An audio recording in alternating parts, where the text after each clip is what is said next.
Well, this really isn't how I wanted to start the episode today.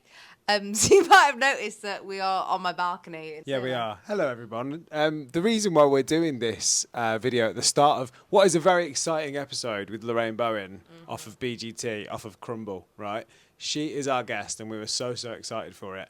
But the day that she came for our episode, lovely producer Tom was booked and busy. So Tatum was in control of turning the mics on.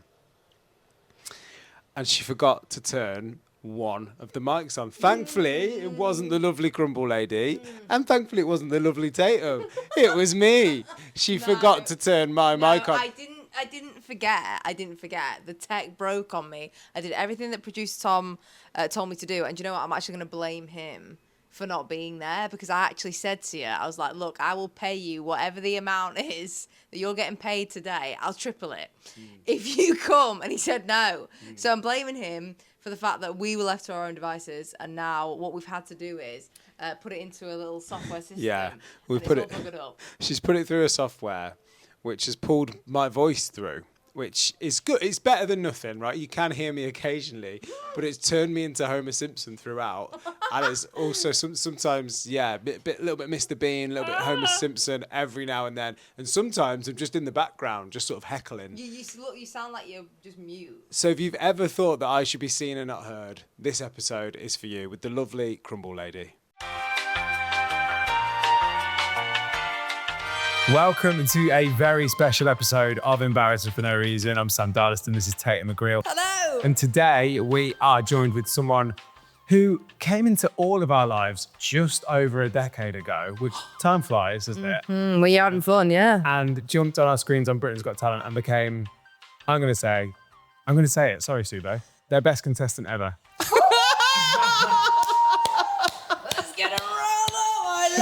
Welcome, Lorraine Bowen, aka the Crumble Lady. Oh my God, Lorraine, thank you so much for being here for Embarrassing For No Reason. I'm absolutely honoured to be here. We can't go any further without discussing the hat, the outfit.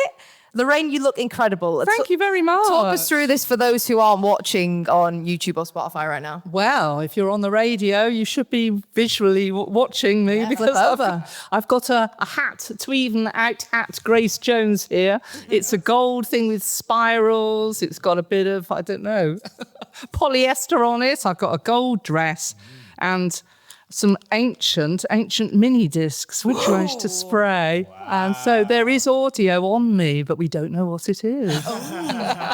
And let me just ask, is the hat homemade? Yes. Wow. Of course it is. Recycled, of course. Oh, gorgeous. From Lorraine. You know, when those Norse things that you wear for a Norse party? Oh, yeah. Well, and then and then it's all got cages on it and things. Yeah. It's incredible. Thank you. Multi-talented. Well, it's my scenery and pops man who's done props man pops. Well, Lorraine, you look fantastic. Thank you for looking so gorgeous for our podcast today. Yeah. Now, as Sam mentioned, obviously you came onto our screens for the first time back in 2015, which is crazy, and you blew the nation away with the Crumble song. And for anyone who's been living under a rock for the past sort of 10 plus years, should we do a little song? 2, 3, 4. Everybody's good at cooking something, and I'm good at cooking crumble. In fact, I got one in the oven. Would you like some? Would you like some, man? Would you like some? Oh my God, do that in the flesh with you. It was funny. Wow, that was beautiful. That is honestly a life goal of mine that has just been actualized, and I'm so honored and so happy. You have known it every year of my life since that song came out. That song came out when I was at university. And like every year now, I'm a grown man now, and I still listen to that song with my friends at least, a couple of times. Oh God, yeah. I would say. Really? Get it out for a special occasion, of course. That and the sausage sandwich one. Yeah. Bangers. So back on Britain's Got Talent, obviously, you actually got through via a golden buzzer. I do. Which is, 1 in a million, actually. David Williams, he saw something in you. Well, everyone else buzzed me off. Yeah, we will brush over that. You know what I mean? They don't know. Haters. They don't know talent. They really don't. And obviously in your first sort of audition, when you came on stage, you brought your, I want to say keyboard, but I don't think that's right, is it? It is, yeah. Okay, your little keyboard onto an ironing board. I did, yes. Can you I did. explain the ironing board, please, and why that was your sort of vehicle of choice for your keyboard on stage? Well, people think that I just came out of kitchen that day and just appeared on Britain's Got Talent, but I'd actually been going for quite a long time before that. Okay. Normally caught up in late night gay bars, say the Royal Vauxhall Tavern at midnight. You know, no one knew me really, but yeah, I had some, quite a lot of nice little fans. But getting, I always thought, what would happen if I got my little catchy song on ITV on 8 o'clock on a Saturday night? What would happen? What would happen? So it wasn't about me. I didn't want to be the egoist person, diva getting on. I just wanted my song to get on and see what happened. I thought, cool, if I could get, everybody's good at cooking something. And I'm good at cooking crumble. If I could just get 2 lines, that would be good. But I managed to last for about 2 minutes, didn't I? Yeah, you did. I did a DJ workshop in there, which they cut out. Oh. I did lots of other stuff. And then eventually, the crowd was going insane on the night. I just couldn't, I can't tell you how loud it was. I just thought, right, just keep going, keep going. I'd never even seen Britain's Got Talent before. Can you imagine? No. Tell Simon. It's so funny. Fancy going on a reality TV program when you've never seen the reality TV program. That's great. So it was all total and easy. Yeah, it was weird. And I'd seen Susan Boyle's bit, and that's all I'd seen. So I thought, oh, you just go on there and they go and you do something, and then they go, woo, like that. But it was really hard work, actually. You arrive at 8 o'clock in the morning and you're on at 8 o'clock at night. I'd fallen asleep. Someone kind of gave me a kick and said, you're on next. Were you scared? Because, Simon Cowell, he was a bit of a diva back in those days, wasn't he? He was the first one to buzz. Even in the semi-finals, he buzzed you off. Again, what we're saying, poor taste. How was that? Do you know, the nerves, I was so nervous that I went past the ring of nerves in the end and then just went for it. You're a professional, Sam. You know that at the end of the day, you just go for it, don't you? When they go, right, go. Yeah. You just go. Just when the adrenaline takes us through. I thought it dead behind the eyes. Yeah. I don't really remember anything that just happened, but you're there, you're in the moment. You do it, yeah. You're going for right. what's coming out your mouth. Sometimes to come out your mouth. Because we did our first live episode last year of the podcast. And we got ourselves so nervous for it. Really? But once you're in, it really does sort of, you grab. Sort of black out a little bit, and then at the end you go, what did I do? Was that all right? Don't know, but you like I say, you won the heart of the nation. True professional at the end of the day.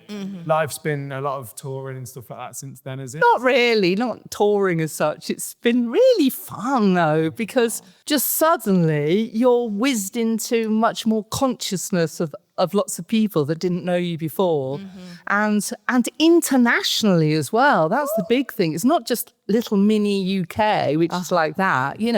I get people saying, "Oh, I'd just seen your audition in a nail bar in Vietnam." Wow. And the thing is with you is there's been such a longevity to it, because I'd have it as Got Talent. And a lot of people, they might sort of fade into the background. They might stop doing it. Yes, that's right. So with you, you post a social clip, and my friend sent me it 3 times. The people, you've got this reputation just sort of throughout now, where people want to see more and hear more from you. Oh, that's so nice of you to say. Basically, what happened after Britain's Got Talent was this 16-year-old kind of cousin of a cousin of a cousin got in touch and said, there's this thing called TikTok and you'd be perfect for that. He said, yeah, because you already do videos. I'd already done video. I love doing little videos. He said, so get yourself on that. And so I got on that, and it just got built up and built up and built up. So would you say there's been sort of like a resurgence since TikTok? Yes, I think TikTok's really good, and Instagram now is almost the same, isn't it? Yeah. Very visual. I love visual stuff. Me too. And also, what is nice to say is that people like my songs for a bit of joy in their lives, because before 2015 there was a lot of kind of quite dire heartache stuff around, what with the Adele stuff and all that kind of, it's like, I'm sobbing, sobbing all the time. My boyfriend's left me, like this kind of. Anyway, I don't do anything like that. I just write about sausages and burgers and crumbles and things. Food's the best.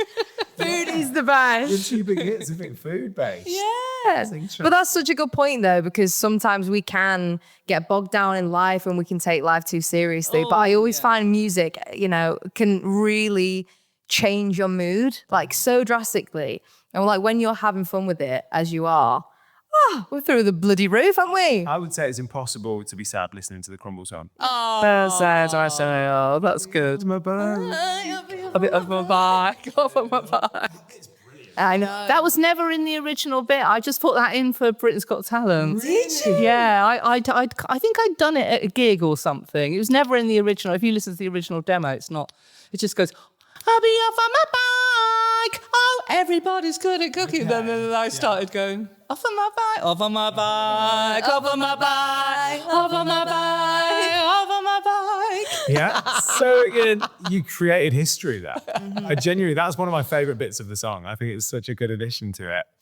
While we're talking about Britain's Got Talent, the last series of it recorded, sadly, the lowest ever tickets that it's had. Wow. And they've done switches up, there have been changes. They need to put me in charge. I know what to do. I know what to It's one do. of their biggest, long-standing success stories. What advice do you think you've got for BGT to get it back up? The producers. Well, you've got to go grassroots because the fact is what's happened, it's got too big for its own boots. Because what's happened is they're getting in all these international stars and they're paying them a lot of money, I've heard as well. We don't have got paid a penny. If I had a 19p bus fare, then they just gave you 19p, didn't even give you 20p. It was so tight. It's ridiculous. Didn't even round it up. No, Right. it was never 19p. When did I get 19p? Wow. That's embarrassing for a start. Anyway, the whole thing is they were as tight as a duck's arse, as they say. And what can I say? Nowadays, I think it's too showy. It's too polished. Yeah, it's too polished. People don't want polished. They just want to know that someone's come from the karaoke club to the Palladium, and maybe a little bit of makeup on the way or something. Oh yeah. But I don't know. What do you think?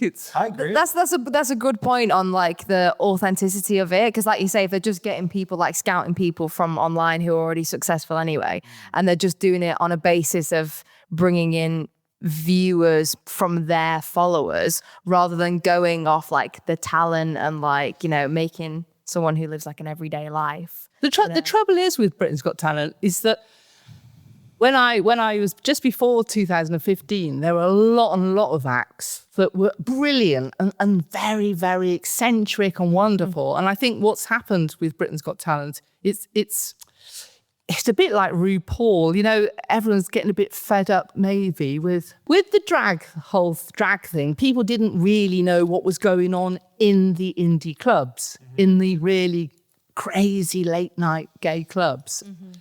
I do, because I'm there with I knew what was going on. But when it came on the telly, suddenly that's available to everyone in Milton Keynes and beyond, And suddenly it becomes almost maybe a little bit boring after a while. I don't know, what do you think? The surprise element's gone. The Yes. lyrics and the lyrics gone. So with Britain's Got Talent, maybe people looking at the eccentric acts are judging them now, not enjoying them. That's another thing. So, as I came out of Britain's Got Talent, I sometimes felt that people were judging me. And no, darlings, it's my art. This is it. You don't judge me.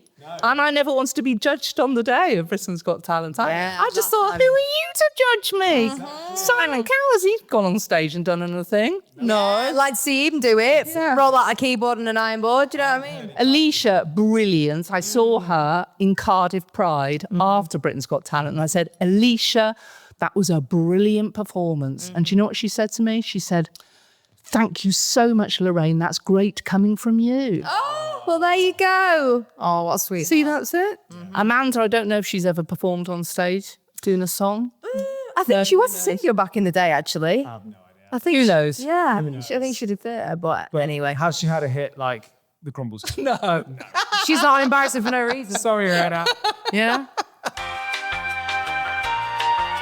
Lorraine, do you mind us calling you the Crumble Lady? No, I don't mind. Is that at your all. official I don't mind. title? TikTok is my Crumble Lady at.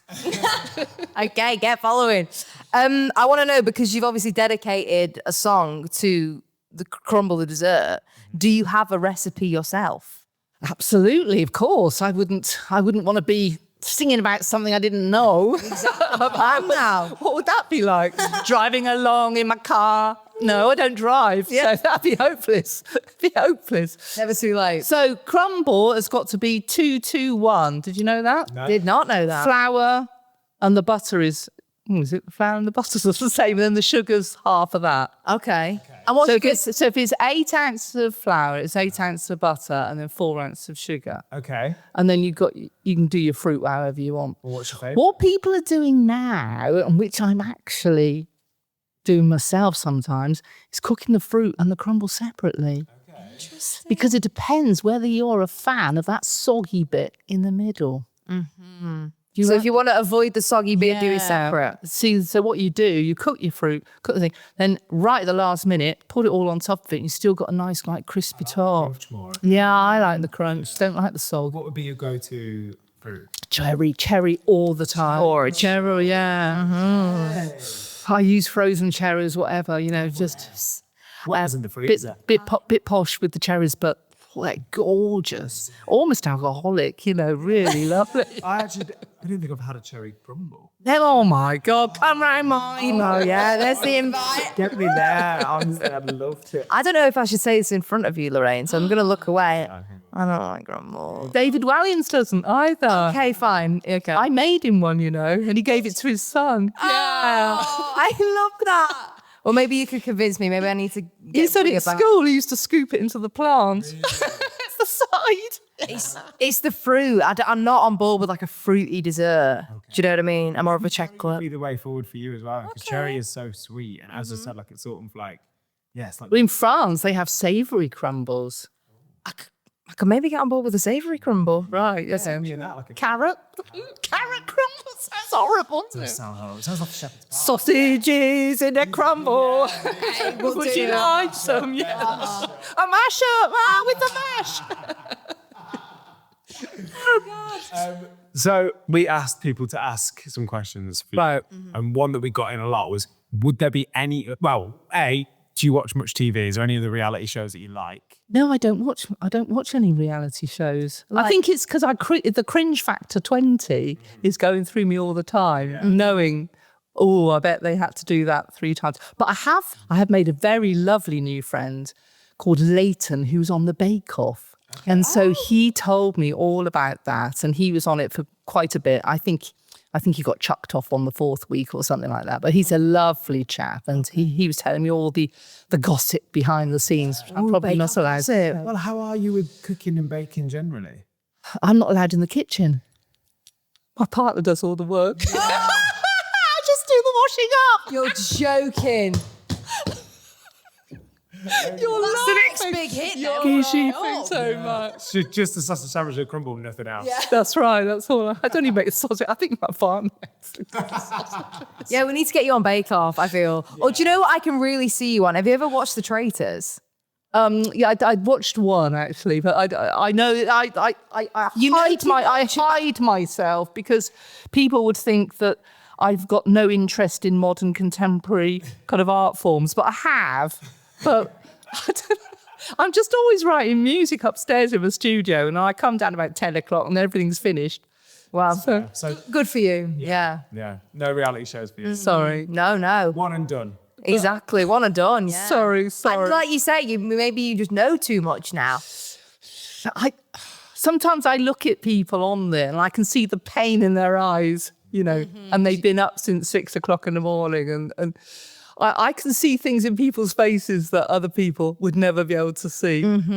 it's a cruel life being on a reality TV program. I would never, ever watch the one they go in the jungle, because I even wrote to them saying I love insects so much, and how dare you obliterate insects and cause them harm and stress just for human entertainment. I wrote them a letter. I think I even wrote it in handwriting, just so that. And you know Ant and Dec.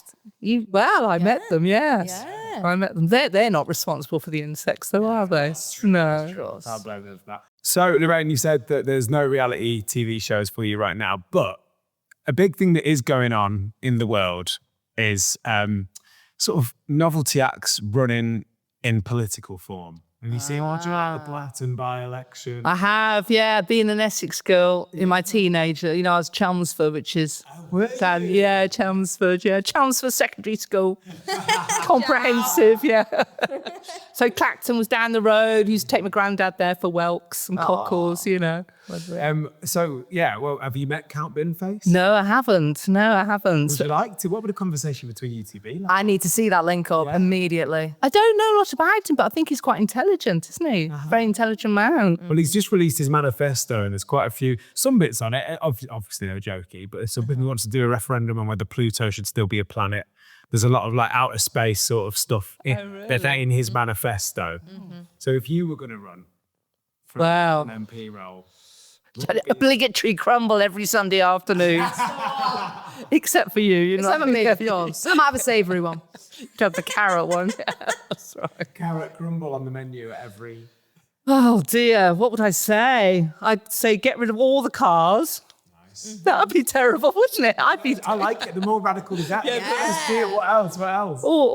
Get rid of cars.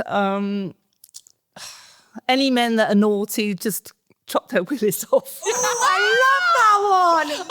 Yes. Yes. I don't know. I just want to save the planet at the moment. I've written this big song. I just feel as if all dictators should be. Agreed. Agreed. Get rid of the dictators. Get rid of the dictators. Yeah. I'm a hardline girl. At the end of it, I worked in Hackney as a junior school teacher. I had to be really strict. I could see, you can see humanity at its hardest in a junior school, teaching them samba, teaching them the Crumble song. I love it. Well, there is a lot of naughty men in charge at the minute that could do with a talking to from Lorraine Bowen, aka the Crumble Lady. How did they get there? That's what I want to know. We'll be here all day if we try and figure that out. I know, that's world issues. Let's come slightly inwards then now. My vote. Yeah, me too. How do we move to Clacton? ASAP. So as you know, Lorraine, obviously this podcast is embarrassing for no reason. So That's me. It would not at all. It wouldn't be right if we didn't ask you what you find embarrassing for no reason, if you have any. Embarrassing for no reason is my father, who would turn up to a petrol station, and if there's an assistant there, I'd go, "Oh, look in there, it's my daughter. She was on Britain's Got Talent, and she won a golden shower." What? Different show. And then the assistant would be going kind of, "Oh, I actually don't know what's going on here. Should I go? Assuming your dad Should I report this to social services?" I was going to say, I'm assuming your dad doesn't know what that means. No, he doesn't know. Oh, bless him. Oh, no. But that's so funny, is it? No matter what age you get to, you still got your dad embarrassing you. Yes. You know? Exactly. 100%. That's a good one, that is. God, yeah. I thought about writing a song once called "I'm Turning Into My Dad." That'd be quite a good song, wouldn't it? Just list of all the ridiculous things you do. Very relatable. It does happen. It do start being like, oh God, that's just like what my parents do. But that's great. What's yours? What's my embarrassing for no reason? Yeah. The one that I was thinking of today is, have you seen people have started working at those standing desks? So there's a desk that's up this high and they Oh, hi, that's me. You work at a standing Yeah. desk? Oh, no. I've written my latest song at a stand-up desk. Sausage. They're brilliant. No, they are great. They are a great idea. And they're great for your back and they're great for everything else, right? But just seeing things, when I see like one of my like flatmates or whatever, or someone working at a standing desk, when they've been sat there for ages, then suddenly they're stood up at the desk. Yeah, and it's the zhuzh as well. Number one. Zhuzh.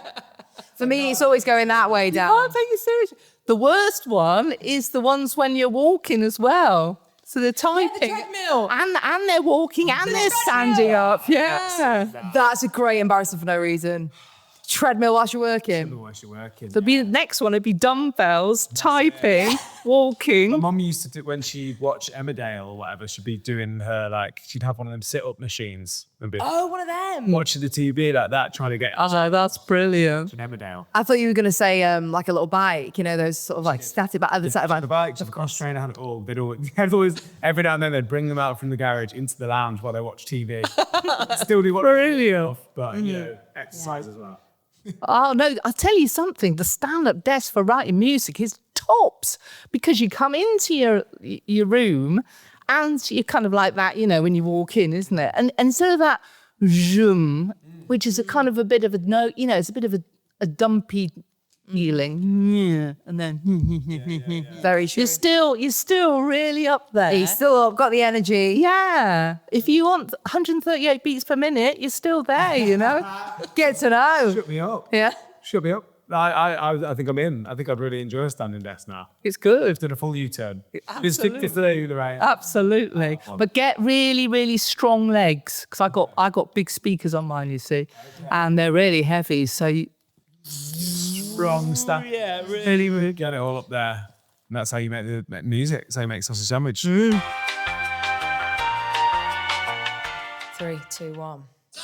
sandwich on a Saturday morning. Oh, have tomato sauce in mine. A little bit of butter makes the bread go down better. With a sausage sandwich, all's fine. Choose your harmony. Oh my God. So you're right. Oh, it's so good. That is Sausage Sandwich, which is one of your more recent releases. It is. Was it last year, end of last year, something like that? I can't- Was it? Oh, I don't know. Something like Who knows? That is actually how me and Lorraine got in touch, and sort of how we've led to this situation today happening. I didn't realise it was over a sausage sandwich. You're veggie and all. Vegetarian, I know, but still, you can have a veggie sausage sandwich. Of course you You can. can. Of course you can. But basically, I used to work on a Saturday morning on a radio show, and that was just such a perfect Saturday. Oh, morning. God, yeah. Sausage boy on a Saturday morning. So me and my old producer used to absolutely love it so much, and we'd play it out. And then Lorraine's brother heard the song being played. Did you tell the story? Where was it? So my brother lives in Greece on a very small island. He was washing his car and he rang me up and said, do you realise your sausage sandwich has just been played on the radio? So many wins there. You're international. I know. International DJ. And sausage sandwich is on the radio. My goodness me. And then after that, I just sort of kept track of all your new releases because I really enjoyed the sort of like the production value on Sausage Sandwich. Oh, thank you. I'll tell Jamie. He's the producer on that one. It's absolutely brilliant. Yeah, You thank could really you. tell the production was brilliant. And then there was the follow-up single, which was Rail Replacement Bus, which I believe you released on Easter weekend when everyone was struggling. Yes, that's right. That was clever. I didn't realise I was so clever on that one. I'd written Rail Replacement Bus because it took me 6 hours to get up to London one day. And I thought, oh, God, you know, I'm just going to write this. And I thought 6 people and a dog will listen to this and that's all. But it went viral the first weekend because Melbourne, Brisbane, Long Island, Quebec, it was Germany, everyone was having wow. rail replacement buses. It's not just a little English thing at all. It's not just if you- Avanti. No, yeah. The trains are like it. It's worldwide. Yeah. Well, you've sort of branched out into a new genre of music, which, if you're not aware, we've got a new track out. Well, it was out yesterday, wasn't it? Yes. You dropped a new track, which is an EDM tune. Tell us about it. Well, with all these beats going on, I'm getting rather excited. Yeah, loads of beats per minute. in my vintage years, I'm getting into EDM, which is called electronic dance music, if you didn't know. Iconic. So good. Talk to us about the journey into EDM. How did you find yourself going from the Crumble song to where we are today? You are entering a new era of EDM. Well, this amazing person has come into my life who's a producer stroke, very young person full of ideas. And we did an underwater track And I was so inspired from that. And then they helped me with my rail replacement bus. And then we decided, yes, let's do musical collaborations. So I'll sing on your album and then you can produce my album. It's a great way of doing things these days, everyone. Collabs. Absolutely. Collabs. Do you have a dream collab? Because there are so many huge EDM artists, Lorraine, that I would love to see you working with. For example, Calvin Harris, David Guetta, Tiesto. Anyone like that you've thought about? I think they'd be jealous of the collab that I've got. 100%. 100%. I think I'm heading the way. I think they're going to be coming and wanting collabs with us. Yeah. So this next one is called Planet Earth, and it's going to be a cosmic odyssey for you. It's 8 minutes long. It's longer than Bohemian Rhapsody. Oh, wow. Could you imagine when Freddie Mercury first went to the producers and said, yeah, I've got this track, it's 7.37 seconds or something, whatever. And so I'm going on 8 minutes 13. I love a long song. Yeah, so do I. I do love a long song. It's a bit of a journey. An odyssey is a journey. Odyssey suddenly is everywhere at the moment. I know, and I thought this should have got you in January when you never heard of the word odyssey. Anyway, so it starts out with this little girl calling out to the aliens, because aliens can be nice, I always thought aliens should be nice. She's going, please, SOS, SOS, planet Earth, there's all these dictators. And so I'm an alien in the story, and I've got some alien friends with me, and we come down and try and save planet Earth by going to a rave and teaching everyone the song. But then we look around, unfortunately, and decide that it's all too late. Man's got it up a bit, really. And I, in my grotesque way, shake the planet of the humans. The humans fall off. I put the planet under my arm and I take it off into my spaceship. Thus saving the planet. Yeah, I think so. Getting rid of the humans. Yeah, shake us all off and then put us in the Start again. So it could be a bit funny, like black humour, but it could be a bit bleak for some. So I think what I'm going to do is put a little link to Greenpeace at the end, or Friends of the Earth. Nice. For those with climate anxiety. Yeah, well, Brett Thunberg hitting us up, won't we? Exactly, we'll feel it today. On that, do you believe in aliens? Oh, I've been to something recently that was going into, is there another life force out there? And they say yes, or there has to be, because we're just so tiny. And when you hear the stats of what's actually out there in other cosmic societies. It hurts your brain, doesn't it? It does a little hurt bit? your brain, yeah. You can't really get your head around it. Yeah. And then you think, oh, I'll just make myself a crumble now. Sit in front of the telly and watch some reality TV. Small darkness floating rock. Yeah. Let's get back to Earth. But there is some amazing things out there which show you amazing things. I think there's something in South London at the moment where you can go and see cosmic stuff. It's good for you. It's good for you in your brain to get out there in the cosmos. That's what I say to you, didn't I? You never stop questioning, Never stop believing. I believe in aliens. Oh, you do? Yeah, like you said before, we can't be the only ones. Surely. No, yeah.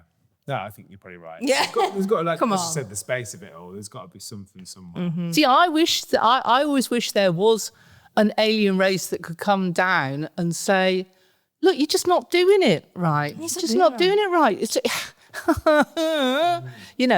you're doing this, and this, and then you can sort yourselves out. I would Look how good we've got it on Mars. Yeah, You could exactly. be like us. Exactly. Okay, let's follow their example. I'd love to see if there was like another you in another dimension, and if they would still be doing Crumble Lady stuff, Maybe. So interesting. Parallel universe. Parallel universe. Savoury. Yeah, it's just savoury crumbles. Now back to the music, back to the era. Right. Because when you released Sausage Sandwich, it flooded my TikTok. I saw a lot of people comparing the sound to Pink Pantheress. The little girl in her little bedroom too.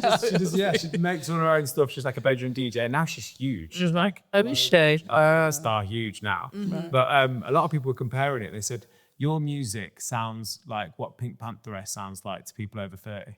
Oh, a load of people said it sounded like The Streets. Yeah. That's a good mashup. Yeah, it is. To see that and Pink Panther. Yeah. I would say that is Lorraine Bowen. 100%. Oh, I chop and change around, don't I? That's the thing. I've got ballads. I've written 13 albums. Oh my You can't gosh. believe it. You can't believe it. And there's at least 15 versions of the Crumble song, did you know? Did not Have know you that. heard of the Bombay mix? I have not heard of the Bombay mix. You don't know the Indian version? No. With the Indian classical singer singing. And it's amazing. There's a punk version. There's tutti quanti sanno cucinare e Dio so fa le patatine in Italian. Mi inate succoro o sushi, date tocco in andamo. Japanese. Japanese. Yeah. My goodness me. It's an It's French. education to the nation. It's French, German. I can't do all those, but yeah. Was it you were vocal in them? Or Yeah, I did them those. They took ages. The Japanese one took 6 months. Oh my God. Someone had to just go mi I na da su, and every time I went on a train journey, I just practiced it in front of people, embarrassingly. Opposite me, thinking she's embarrassing. Worth it. Mum, change the carriage. get up. I want to know how you go through the process of writing your songs. Like, how do you get inspired? Or is it just sort of like you living your day-to-day life and you're like, oh yeah, I could put a beat to this? What happens? It's something that keeps drilling at you, and you've almost got no control. That you have to do it. That, like the rail replacement bus. The rail replacement. I thought, oh God, that's too simple. That. Then I thought, oh no, it keeps drilling away at me, drilling away. It's an earworm. Start doing it. My partner starts singing it and going, shout out that blinking song. And then you think, yes, I've got a hit here. Exactly. Because I've seen videos recently, like Ariana Grande, for example, of her like releasing videos of her in the studio, like showing us how she makes a song. So she'll get a beat, for example, and then she's like, and then singing away. Oh no, I couldn't do it like that. Oh, really? See, yeah, I can't. That's called top lining. So Okay. what happens is that sometimes the song's fully formed in the backing of it, and people just put some words over the top. The producer that I'm working with, they do that, and the whole album's full of that. And for me, I just can't get my head around. I'm so old-fashioned. I have to start with the theme, the feeling, and then the melody has to be created from the feeling of that, what it is. So sausage sandwich on a Saturday. It has to be the sizzle, doesn't it? You have to get it all into there, and then I have to mount a sauce in mine. I love it. I love seeing the process. I love seeing the creative process. Yeah, I like that. I really like the sort of having a feeling to the words. Yeah, it has to be the old-fashioned sense. All the good songwriters of the past, they, you say either and I say either. You don't know this, no, either. Let's call the whole thing off. know That kind You say potato. Don't I say potato? Just some classic, good classic songs of the past. Really good. I love all the classic songs. Now, Lorraine, we're nearly at the end of the chat, which is normally a sad time. And it is a sad time for us to end our chat, but it is a really exciting time for people listening. So we're going to play a bit of your brand new EDM tune. Come on. Called Planet Earth. I've got to say, it is a banger. Like, when I heard it, I was like, this is incredible. Like, it's sort of, I know we're calling it EDM, but it definitely has a disco feel. It has a soul Great. has an old school funk vibe to it in places. Also sort of extraterrestrial thrown in the mix. Wow. Which I think is a good blend. The production is amazing. The production is by a person called Magic Door, and you have to look them up. Yeah, they're really on the brink of total stardom, and I think this banger's going to launch them right out into it. Well, it's out now. So Yeah. you can get it, you can stream it wherever you get your music from. Normally, it is out now. I think we should play a little bit. We're gonna play the bit where Lorraine's gonna teach us a dance. So Yeah. not only are you gonna hear it, you're gonna see me and Tatum trying to dance. Yeah. So in this 8-minute thing, there will be a radio edit and there will be a DJ mix, which you have to kind of get your beats lined up, don't you? And then, Yep. Okay. Are we ready? Planet song. And you're going to teach us the moves? Yeah, I'm going to teach you the teach us moves. the And lyrics. everyone, you've got to join in, okay? Follow along at home. Let's do it. Here we go. You join in. Planet Earth, the disco ball. Planet Earth, the disco ball. Spinning out of control. Spinning out of control. Can we save with a disco rave? Can we save with a disco rave? Or will we roll down a cosmic hole? Or will we roll down a cosmic hole? That is beautiful. I think we need to. You've really hit a good low note then. Do the just. Give me the line again. Or will we roll down a cosmic hole? Will we roll down a cosmic hole? That's Whoa. what, if you need someone on the remix. What it is, you see, you get right into the stomach. Yeah. Pretend you're a ghost or an alien. Lorraine, we need to get this all over TikTok because this is going to be the next new viral dance. You know, you remember that? I can't wait. Back in sort of COVID times when everyone was dancing on TikTok, we're bringing it back, with Planet Earth. Brilliant. Thank you so much for being with us on Embarrasing For No Reason. If you want to check out more of Lorraine, you can find it on our socials as well, at EFNR Podcast. And go stream the song. Because your song is out now. Lorraine Bowen, thank you so much. Thank you so much for having me. Thank you for listening to this bonkers wonderfulness. Thank you for enjoying my hat. And to everyone, have a crumble, but move on as well to sausage sandwiches and Planet Earth and rail replacement buses. Remember, don't forget 13 albums. 13 We've got a lot to catch up on. Loads to come, I'm sure.